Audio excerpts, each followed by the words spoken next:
conférence de presse du procureur de Dijon.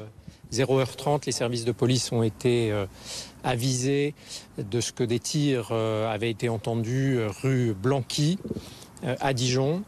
Ils se sont transportés rapidement sur les lieux et ont fait le constat de ce que, à cet endroit où est localisé un point de deal connu des services, plusieurs tirs d'armes avec des calibres divers ont été faits sur les façades au 14 rue Blanqui, notamment sur l'entrée numéro D, et qu'une personne habitant au-dessus du hall du 14D a été mortellement atteinte par un des tirs qui a traversé la fenêtre de son habitation et qui est venu la toucher vraisemblablement sur le côté alors qu'elle était allongée dans son lit puisque la chambre donnait sur l'extérieur. Très rapidement se sont transportés, outre les services de police sur les lieux, le représentant de monsieur le préfet, le parquet, le représentant de monsieur le maire de la ville. La direction de la police judiciaire de Dijon a été saisie de l'enquête de flagrance, une enquête criminelle qualifiée de meurtre en bande organisée. Les investigations sont évidemment en cours avec des constatations sur place qui durent encore à l'heure actuelle, des exploitations de vidéos et tous les actes d'investigation habituels pour essayer de déterminer qui sont les auteurs de ces tirs. Plusieurs auteurs, c'est une certitude. Plusieurs passages manifestement devant la scène de crime, c'est également acquis. La personne décédée, même si on ne peut pas tirer encore de conclusion, ne paraît pas du tout avoir été la cible de ces tirs, être une victime bien dramatique et bien malheureuse qui n'a été touchée que par le fait qu'elle habitait à proximité, immédiatement au-dessus de ce point de deal. C'est un homme de 55 ans qui vivait là avec sa famille. Sa famille était présente. C'est, à notre connaissance, à ce stade, la seule victime physique de ces faits. Je le précise parce que je sais qu'un certain nombre d'informations qui pour l'instant nous paraissent erronées, font état d'autres personnes atteintes, d'autres blessés, mais à l'heure où je vous parle, nous n'avons qu'une victime identifiée et qui est donc décédée. L'autopsie du corps de cette victime est programmée très rapidement pour confirmer ou non l'hypothèse que je viens de vous indiquer, c'est-à-dire d'un tir qui est venu l'atteindre dans son lit à son domicile. Je voudrais tout d'abord exprimer évidemment mon émotion à tous les Dijonnais, tout particulièrement à ceux du quartier de Stalingrad. Ce qui s'est passé est inédit, c'est grave et c'est évidemment inacceptable. Je voudrais aussi remercier les forces de sécurité, les policiers, les pompiers, personnel du CHU qui sont immédiatement intervenus hier soir. Une cellule d'urgence médicale et psychologique a été mise en place. Elle est évidemment à la disposition de ceux qui ont vécu ce drame. Je voudrais surtout dire aux Dijonnais, vraiment très solennellement, que tous les moyens nationaux et locaux sont évidemment mobilisés pour porter un coup d'arrêt à l'extension de la violence et des trafics sur Dijon. La CRS 8, sur décision du ministre de l'Intérieur, sera présente sur Dijon dès ce soir. Ce combat, il sera perdu par les trafiquants. Ils perdront beaucoup et nous serons totalement, je suis totalement déterminé. Je vous remercie.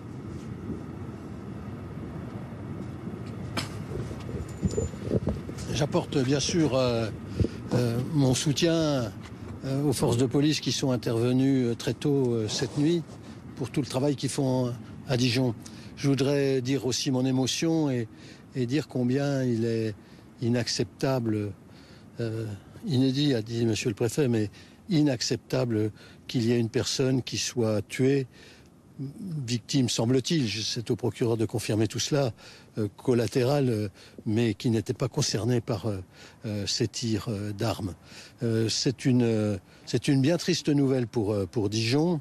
Des points de deal, je me permets de le dire, il y en a à Dijon, il y en a dans la métropole, mais il y en a partout en France.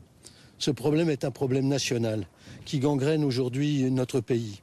Et j'attends que des mesures concrètes soient annoncées au niveau national pour permettre d'améliorer le travail des policiers, de diminuer les contraintes administratives, leur permettre d'être plus efficaces. Et j'en appelle aux magistrats pour que tous ceux qui aujourd'hui trafiquent sur des points de deal puissent être sanctionnés comme il se doit.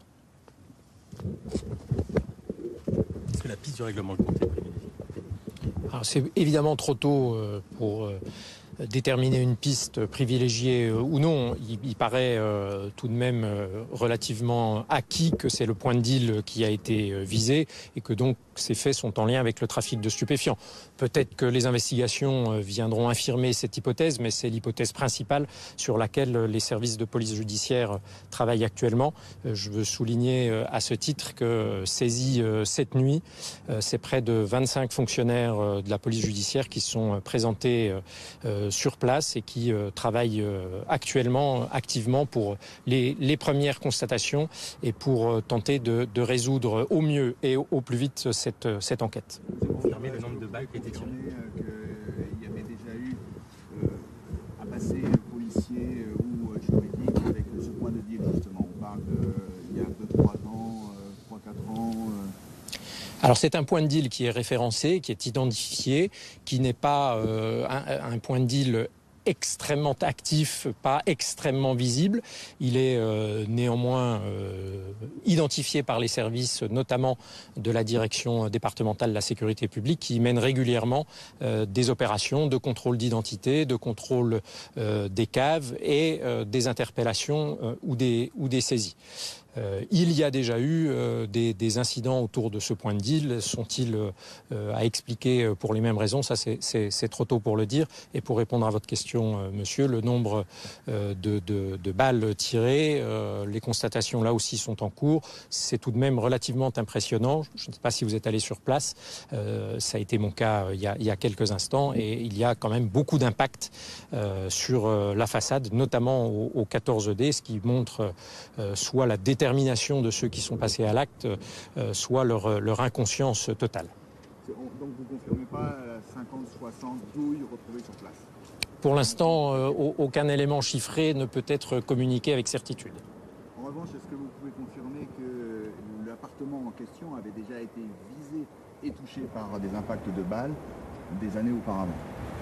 Alors, à ma connaissance, non. L'appartement visé, non. Cet endroit a fait déjà l'objet d'actes de violence et de mémoire des violences avec armes également. Vous avez déjà fait l'objet, c'est-à-dire l'endroit, l'entrée de l'immeuble? Ce point de deal, rue Blanqui à Dijon. Voilà. Monsieur le procureur, on parle donc d'un véhicule, plusieurs protagonistes, 2-3 protagonistes. Là aussi, c'est un peu tôt. Les témoignages sont en train d'être recueillis. Plusieurs protagonistes, c'est certain, donc au moins 2, peut-être davantage, et un seul véhicule pour le moment qui a été vu sur place. Est-ce qu'on peut avoir une petite pression sur le rôle de la nouvelle compagnie qui va arriver dès ce soir? Donc est-ce qu'elle va notamment sécuriser précisément ce quartier? On a des témoins qui nous disent avoir peur de rester dans leur logement ce soir. Est-ce que, monsieur le maire, il y aura des relogements pour ces gens-là? Qu'est-ce qu'on peut en dire justement pour ce soir? On peut comprendre l'émotion qui s'empare des habitants de ce quartier. Effectivement, les forces de police, la CRS 8, dès ce soir, seront présentes dans le quartier. Et évidemment, ils demeureront. Mais au-delà de ça, pour répondre à votre première question, cette unité, qui est une unité spécialisée, apportera son concours aux forces de police pour intervenir dans les points de deal répertoriés de Dijon et y rechercher des armes, bien sûr des stupéfiants et tout moyen utilisé par les trafiquants. Je voudrais souligner que l'activité des forces de police à disposition à Dijon, des forces locales, elle est déjà très importante puisque au moment où je vous parle, ce sont pas moins de 368 personnes qui ont été arrêtées depuis le début de l'année. pour des affaires liées à des infractions. Ça fait plus d'une personne par jour. Également, près de 1200 opérations de lutte ont été engagées. Donc, c'est une activité importante et j'en remercie les forces de police et notamment le directeur départemental de la sécurité publique qui ordonnance tout cela. Je voudrais dire un mot des consommateurs aussi, parce que s'il y a des trafiquants, il y a aussi des consommateurs. Indiquer que les amendes forfaitaires délictuelles, dont je rappelle qu'elles sont dressées contre les consommateurs et qu'elles restent sur le casier judiciaire, ont été augmentées de plus de 80% par rapport à l'année dernière. C'est un peu moins de 800 AFD, amendes forfaitaires délictuelles, qui ont été dressées.